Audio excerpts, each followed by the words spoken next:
George ඕවල්ගේ ඇත්තම නම තමයි එරික් ආතර් බ්ලෙයාර්.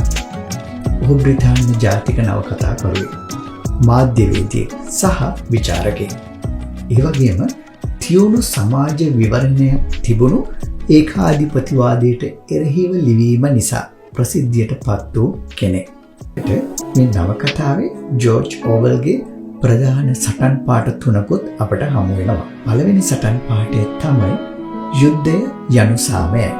එහෙම නැත්නම් අරගල යනු සාමයයි. දෙවෙනි පාඨය තමයි නිදහස යනු වහල්භාවයයි. තුන්වෙනි සටන් පාඨය තමයි නොදැනුවත්කම යනු ශක්තියයි. දැන් මේ කියමන් අනිත් පැත්තට උනත් ගන්න පුළුවන්. සාමය තමයි යුද්ධය. වහල්කම තමයි නිදහස. ශක්තිය තමයි නොදැනුවත්කම. දැනෙන්නේ නැද්ද ඔබට? මේ සටන් පාඨවල කිසියම් හුරු පුරුදු බවක්.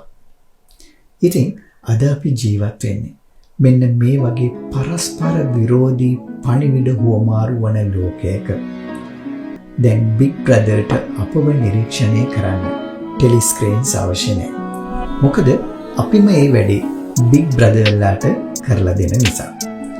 ඒ වගේම ටෙලිස්ක්‍රීන් වෙනුවට අද සැටලයිට් වලින් අපේ ගෙවල් වල පිළිකන්නත් ඕනනම් බලධාරීන්ට බලා ගන්න පුළුවන්. දැන් බිග් බ්‍රදර්ට ඇත්තටම ඕනේ දත්ත.